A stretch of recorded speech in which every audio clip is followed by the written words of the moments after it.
Hi, I'm John Barker, the Extension Educator for Agriculture in Knox County. Today I'm going to share with you the results from two of our eFields on-farm research plots this year. The plots we're going to look at were sulfur applications to soybeans. Here in Knox County, our farmers are hearing a lot about the need to add sulfur to their crops. Plants aren't getting as much sulfur from the environment, so adding sulfur could potentially increase their yield. So we want to take a look at that. This is actually the third year we've had sulfur plots out here in Knox County, and today I'm going to share with you the results from those plots. On this slide, actually, I'm going to do this a little bit out of order, but the first thing I want to mention are our cooperators, Dave and Emily Mitchum. Just a huge shout out, a huge thank you to Dave and Emily for working with us on these plots and helping us complete this on-farm research. I've been in Knox County 30 years, and honestly, I've probably forgotten, lost track of how many different plots we've had out of the Mitchum's farms over the years, how many different research topics we've looked at, how many new technology demonstrations we've had out there with different precision ag components. We've flown our drones out there. We've crashed our drones out there and had to go walking through the field looking for them. So, and again, Dave and Emily are just super people to work with, and I can't thank them enough. Down in the bottom right-hand corner, for those of you guys with smart devices, you'll see a QR code down there. If you want to scan that QR code, that will take you to a video that the folks in Delaware County put together. Those guys do a fantastic job with these videos up there. But in this video, you'll hear Dave talking about the plots we have out on his farm. He also will discuss kind of the importance and what on-farm research means to him and his operations, and some comments his neighbors have shared with him about the importance of on-farm research here in Ohio. So if you get a chance, scan that QR code and take a look at that video. Okay, our plot this year, we had two plots out where we were looking at sulfur. The first plot here was planted on May 9th. Harvested on September 26th. We had a seed consultants variety that we planted at about 145,000 in our initial seed drop. The second plot went in a couple of weeks later. We had a little bit of rainfall in there that slowed us down just a little bit. It was harvested in the middle of October. And again, a seed consultants variety in that plot as well dropped at 145,000. The product that we chose to use was extract, and you can see the analysis there. And we used that at the recommended rate of 1 gallon per acre. Each one of these plots had 4 replications in there, and we're going to take a look at that data here in just a second. Before we do that, though, we want to talk a little bit about the weather where these plots were this year. And again, this is kind of a busy slide, so we're going to kind of break that down a little bit. The first thing we want to talk about, you'll see where it says planting date here towards the left-hand side, and that bar down there. And then over towards the right-hand side, you'll see the harvest date. And we really want to focus on the weather in the middle of that, the growing season weather in the middle. That's kind of where I'm really going to focus at right now. At the top of that graph, the red line are the high temperatures for the day that are recorded throughout that growing season. And you can see that we did have some high temperatures, and we had some days that bumped up there above 90. But we never had that prolonged period of high heat. You know, we never had any of those 100-degree days, and just never any high heat to kind of put those plants under stress. On the bottom side of that, the blue bar, that's the average low temperatures that were recorded during the growing season.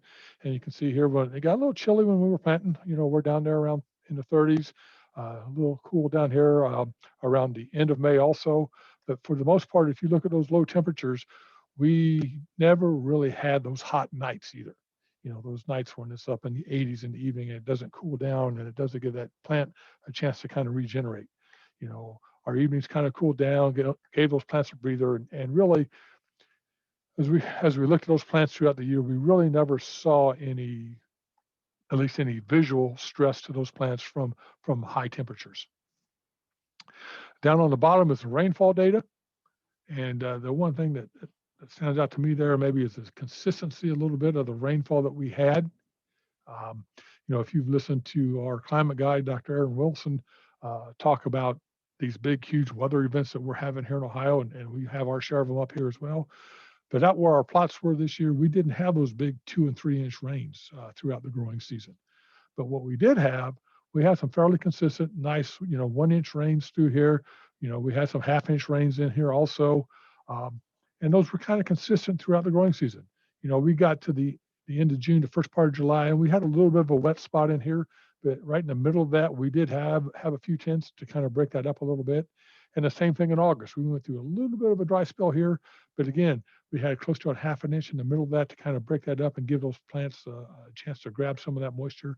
Um, and again, as we walk out there and we walk through those plots, never really any visible stress from the weather related stress in there. And you can see the rainfall totals here at the bottom of that slide.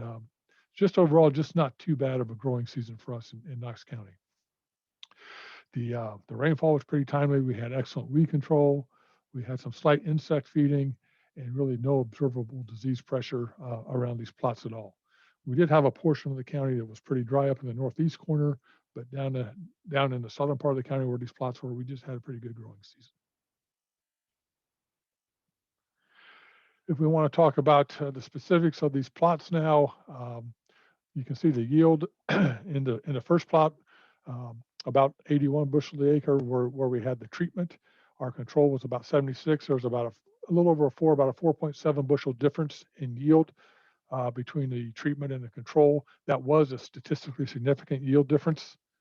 When we looked at the economics of this, we used a cash harvest price at a local co-op of $10.23 on the day I called, and we used on-farm costs for the treatment of $12.63, and we also charged $8 as an application charge.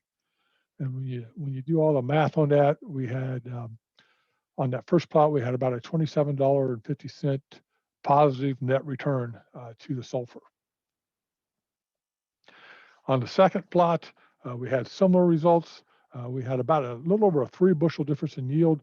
Those yields were not statistically different. We used the same cash price and the same expenses, and we ended up with a positive net return to sulfur of $12.62. The thing that stands out to me in these plots this year, if you look at the numbers, we had expenses of just a little over $20 to the acre. This year's cash price of about $10 to the acre.